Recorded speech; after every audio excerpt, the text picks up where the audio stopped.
Students good morning. Previous video में हम लोग लॉस्ट स्प्रिंग का इंट्रोडक्शन देखे थे, जिसमें दो पार्ट हैं। आज पहले पार्ट की मैं शुरुआत करूंगा। फर्स्ट पार्ट जो इंट्रोडक्शन में मैं लिखा हूं कि समटाइम्स आई फाइंड ए रूपी, sometimes I find A rupee note in garbage. कभी कभी कचरे के ढेर में मुझे 1 रुपए के नोट मिल जाते हैं। ये साहिब का स्टेटमेंट है। पहले पार्ट में हम लोग सीमापुरी चलेंगे, जो दिल्ली से सटा हुआ इलाका है। जहां से स्टार्ट कर रही है, पहले मैं बता चुका हूं कि साहिब एक यंग रैग पिकर है जो कहां रहता है, सीमापुरी में। वो कहां से आया है, ढाका इन बांग्लादेश। लेखिका की प्रतिदिन साहिब से मुलाकात लेखिका के पड़ोस में एक गार्बेज डंप कचरे का ढेर था, वहीं पर होती। लेखिका साहिब से पूछती है, जहां से स्टार्ट है lesson, why do you do this. लेखिका साहिब से पूछती है कि तुम यह काम क्यों करते हो। क्या करता है साहिब? ही पिकअप रैग्स, कचरा बीनता है, टू अर्न हिज लिवलीहुड, अपने जीविकोपार्जन के लिए। अब इसके बाद लेखिका केवल पूछती है उससे कि why do you do this.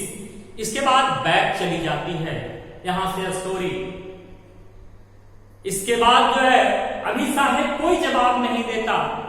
लेखिका बोलती है, why do you do this? I ask Sahib, whom I encounter every morning, scrounging for gold. वहां एक वर्ड देखिएगा, scrounging for gold. scrounging for मतलब in search of, gold means सोना, तो सोने की खोज में नहीं, to find some sellable things in garbage dump. scrounging for gold in the garbage dump of my neighborhood. लेखिका साहिब से पूछी कि तुम यह काम क्यों करते हो। लेखिका की प्रतिदिन साहिब से कहां मुलाकात होती थी, in the garbage dump of her neighbourhood. There was a garbage dump in the neighbourhood of the author, where many rag pickers used to come every morning to find some saleable things. लेखिका के पड़ोस में जो कचरे का ढेर था, वहां पर प्रतिदिन बहुत सारे बच्चे कचरा बीनने वाले आते थे, उसमें से बिक्री के योग्य चीजें ढूंढने के लिए। लेखिका आगे बोलती है अनिस चंद कि Saheb left his home years ago. His home is not even a distant memory set amidst the green field of Dhaka. लेखिका कहती है कि साहिब अपना घर वर्षों पहले छोड़ चुका। साहिब का घर हरे भरे खेतों के बीच बांग्लादेश की राजधानी ढाका के पास थी, ढाका में। His home is not even a distant memory. उसे अपने घर की अब धुंधली स्मृति, हल्की याद भी नहीं। देखिए, जब भी कोई बड़ा होता है बच्चा, तो अपने रूट को जानना चाहता है कि हम लोग आखिर यहां कैसे आए।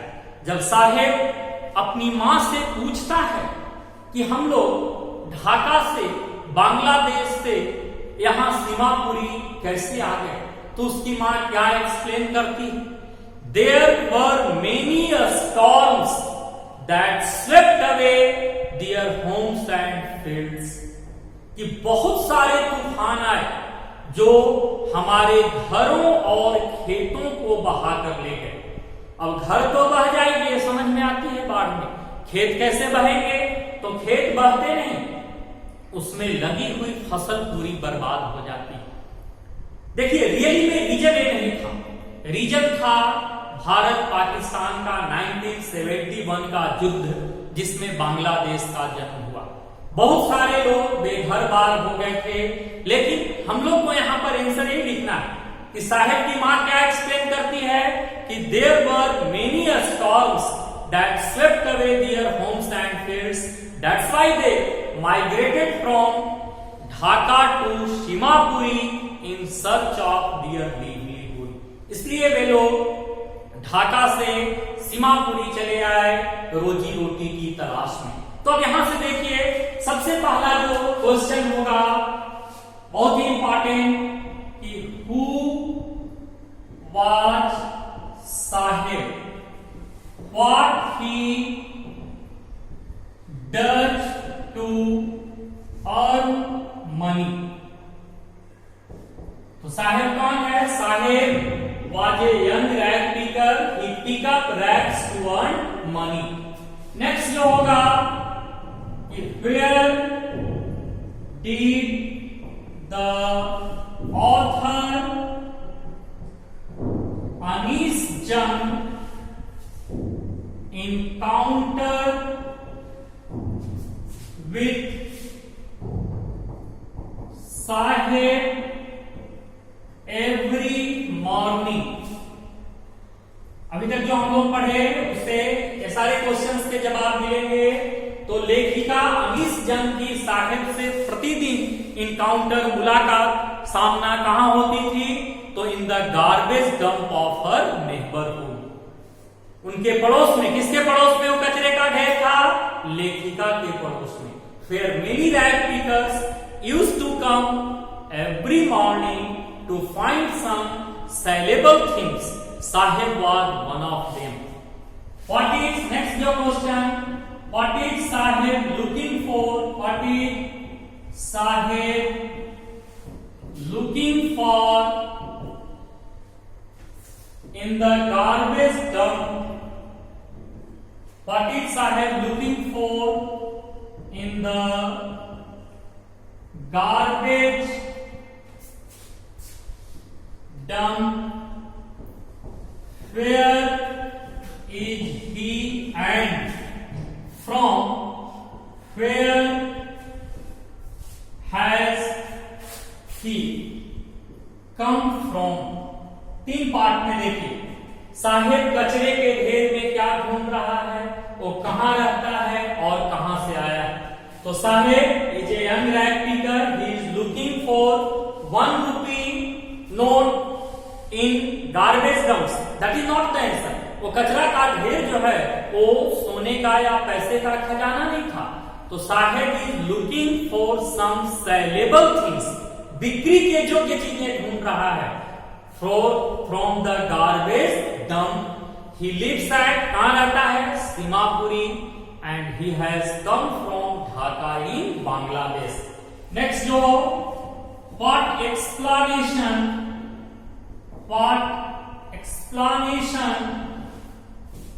does Sahib's mother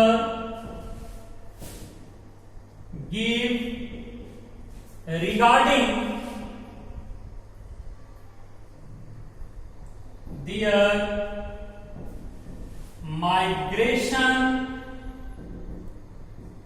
from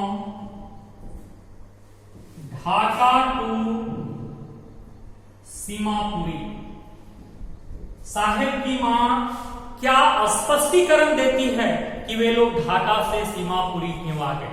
तो Saheb's mother explains that there were many storms that swept away their homes and fields, that's why they migrated from Dhaka to Seemapuri in search of their livelihood. अभी तक साहेब लेखिका के प्रश्न का जवाब नहीं दिया। लेखिका क्या पूछती है साहेब से? Why do you do this? तुम यह काम क्यों करते हो? अब साहेब जवाब देता है कि I have nothing else to do. He says, Saheb कहता है कि मैडम मेरे पास इसके अलावा करने के लिए दूसरा कोई काम नहीं। तब लेखिका की उत्सुकता और बढ़ती है। लेखिका देखती है कि साहेब अभी छोटा बच्चा, इसकी उम्र स्कूल जाने की है। तब लेखिका बोलती है गोज टू अ स्कूल, तुम स्कूल तो जा सकते हो। लेखिका बोली तो ग्लीवली, चालाकी से, लेकिन तुरंत लेखिका महसूस करती है कि how hollow the advice must sound, कि लेखिका के द्वारा साहेब को स्कूल जाने की सलाह देना खोखला है, बेईमानी है। इस सलाह में कहीं कोई दम नहीं। लेखिका को क्यों ऐसा महसूस होती कि जो साहेब दिन भर जब कचरा बीनता है तब उसे शाम की भोजन नसीब होती है, वो साहेब स्कूल का खर्च नहीं उठा सकता, वो नहीं जा सकता। ठीक वैसी ही सलाह थी जैसे अगर कोई अंधे को सलाह दे कि काश तुम इस खूबसूरत नजारे को देख पाते, तो उसके दर्द को केवल और बढ़ाना है। अगर कोई भिखारी को सलाह दे कि कल से तुम एसी कार में घूमना, तुमको धूप और लू नहीं लगेगी, तो इस सलाह में कोई दम नहीं। तो लेखिका तुरंत रियलाइज करती कि साहेब को स्कूल जाने की सलाह देना बिल्कुल खोखला, बेईमानी है। इस सलाह में कहीं से कोई दम नहीं। तब साहेब बोलता है कि there is no school in my neighbourhood, if they build one I will go. कहता है साहब लेखिका से कि मैडम मेरे पड़ोस में कोई स्कूल नहीं, अगर कोई स्कूल बनवा दे तो मैं पढ़ने के लिए जाऊंगा। ये क्या सोच कर रहा कि उन गरीब बच्चों के मन में भी पढ़ने की इच्छाएं होती, वे भी स्कूल, जब अपनी उम्र के बच्चों को वे स्कूल जाते देखते हैं तो उनके मन में भी स्कूल जाने की इच्छा होती। लेकिन गरीबी और परंपरा उन गरीब बच्चों के हर इच्छाओं को, उनके बचपन को उनसे छीन लेती। साहब कहता है कि अगर मेरे पास पड़ोस में स्कूल होता तो मैं वहां पर जाता। तब लेखिका की उत्सुकता और बढ़ती है। लेखिका बोलती है कि क्या अगर मैं वहां स्कूल बना दूं तो तुम वहां आओगे पढ़ने के लिए? साहेब को तो लगा कि उसकी लॉटरी लग गई, उसकी तकदीर खुल गई। Yes he said smiling broadly. Saheb चौड़ी मुस्कुराहट लेकर मुस्कुराकर लेखिका से कहता कि निसंदेह मैडम कि अगर आप वहां स्कूल बनवाएंगी उसके पड़ोस में तो पढ़ने के लिए जाएगा। देखिए, गरीबों से जो झूठे में भी वादे किए जाते हैं, गरीब उसको सही मान लेते। ये भी उनके शोषण का एक बहुत बड़ा रीजन होता है। कुछ समय के बाद लेखिका देखती, ए फ्यू डेज लेटर आई सी साहब रनिंग टू मी। कुछ दिन के बाद लेखिका देखती है कि साहब दौड़ते हुए लेखिका के पास आता है और पूछता है कि इज योर स्कूल रेडी, कि क्या मैडम आपका स्कूल बनकर तैयार हो गया? लेखिका तो मजाक में, हाफ जोकिंग मजाक में बोली थी, लेकिन मैं अभी बताया कि गरीबों से जो मजाक में भी वादे किए जाते हैं ना, गरीब उसको बिल्कुल सच मान लेते हैं। जैसे अगर आप अच्छे घर से बिलोंग करते हैं, अगर गांव में बाहर रहते हैं, किसी बच्चे को झूठाई बोल दिए कि इस बार मैं आऊंगा बाहर से तो तुम्हारे लिए कपड़ा और जूता ले लाऊंगा, तो प्रतिदिन वो आपके घर के आसपास इंक्वायरी लेगा। और अगर आप चले गए और लेकर नहीं गए और तो पहले से वहां पर खड़ा है, तो आप उसको देखकर कैसा महसूस करेंगे? ऑफ कोर्स आपको शर्मिंदगी होगी। उस समय आप क्या करेंगे? बहानेबाजी। तो लेखिका जो है बहानेबाजी कर रही है कि it's take longer to build a school, I stay embarrassed for making a promise that was not meant, but promises like mine abound in every corner of his bleak world। लेखिका कहती कि स्कूल बनने में बहुत समय लगते हैं, लेकिन लेखिका अंदर से शर्मिंदा थी। क्यों वो शर्मिंदा थी? झूठे प्रॉमिस करने के कारण। What does she promise to Saheb? To build a school, school बनवाने के लिए। But she knew that, लेकिन लेखिका जानती थी she would not be able to keep her promise, कि वह अपने वादे को कभी नहीं निभा पाएगा। अब आगे लेखिका कहती है but promises like mine abound in every corner of his bleak world। मेरे जैसे वादे, कैसे वादे? झूठे वादे तो साहेब जैसे गरीबों के उजाड़ संसार के हर कोने में पाए जाते हैं। क्यों ऐसा लेखिका कहती? The rich and politician always make false promise to the poor children for their bright future, but they never mind to keep their promises। It seems that promises are made to be broken for the poor. अमीर और राजनेता हमेशा गरीब बच्चों से उनके सुनहरे भविष्य का वादा करते, लेकिन रियली में उस वादे को कोई पूरा नहीं करता। ऐसा लगता है कि गरीबों से वादा तोड़ने के लिए ही किया जाता है। The author had also promised, Saheb लेखिका भी साहेब से प्रॉमिस की थी, to build a school in his neighbourhood, कि उसके पड़ोस में वो स्कूल बनवा देगी। But she knew that she would not be able to keep her promise, लेकिन वो जानती थी कि उस वादे को कभी निभा नहीं पाएगी। तो यहां से जो नेक्स्ट क्वेश्चन हम लोग देखेंगे, नेक्स्ट जो क्वेश्चन नंबर 5 जो होगा, why did the author feel embarrassed, लेखिका क्यों शर्मिंदा महसूस करती। 5 नंबर जो क्वेश्चन होगा, why did the author feel embarrassed, लेखिका क्यों शर्मिंदा महसूस करती। तो अगर एक लाइन में कहें तो the author felt embarrassed for making a false promise to Saheb, क्यों शर्मिंदा महसूस करती है, साहेब से झूठे वादे करने के कारण। क्या झूठा वादा की, she promised him to build a school in his neighborhood, but she knew that she would not be able to keep her promise. साहेब से मजाक में वादा तो कर दी, लेखिका कोई दिल्ली की मंत्री नहीं थी, वो बहुत से वॉक कर सकती थी, तो न्यूज़पेपर में लिख सकती थी, वो एडिटर भी थी, न्यूज़पेपर में लिख सकती थी कि गरीबों की बस्ती है और स्कूल की आवश्यकता है। तो लेखिका यहाँ शर्मिंदा महसूस करती है साहेब से झूठे वादे करने के कारण। नेक्स्ट जो क्वेश्चन देखें, व्हाई डज द ऑथर से, व्हाई डज द ऑथर से, लेखिका क्यों कहती है कि promises like mine A bound in every corner of his bleak world, bleak मतलब उजाड़ विरस संसार। लेखिका क्यों कहती है कि मेरे जैसे वादे, promises like mine, a bound in every corner of his किसके लिए आ रहा है, साहेब के लिए, कि मेरे जैसे वादे तो साहेब जैसे गरीबों के उजाड़ संसार के हर कोने में पाए जाते हैं। तो अभी मैंने एक्सप्लेन किया था पहले कि the rich and the politicians always make false promise to the poor children for their bright future, but they don't mind to keep their promise. The author Anees Jung had also promised Saheb to build a school in his neighborhood, but she knew that she wouldn't be able to keep her promise. That's why the author says that promises like her abound in every corner of his bleak world. Over the months, महीनों बीत जाते हैं।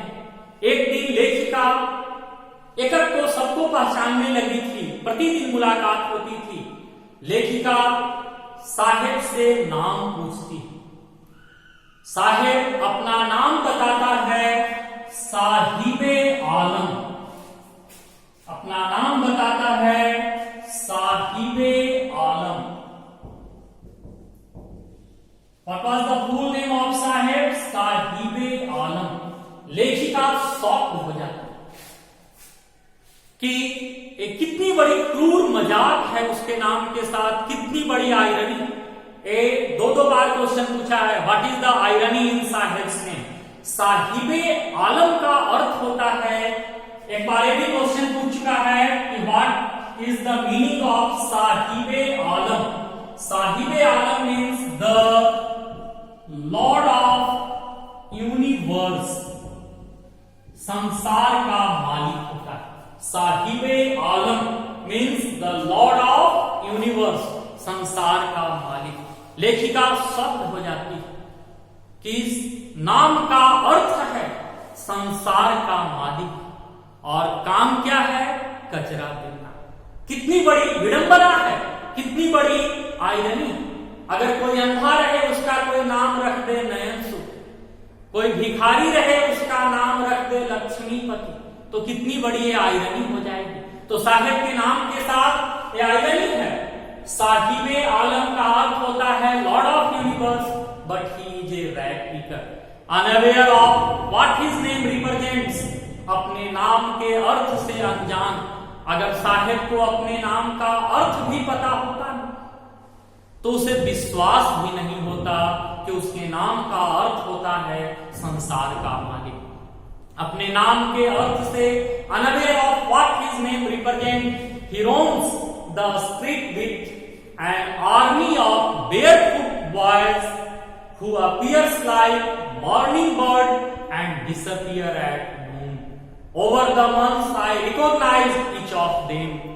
लेखिका कहती है कि अपने नाम के अर्थ से अनजान साहेब गलियों में भटकता है अपने दोस्तों के साथ।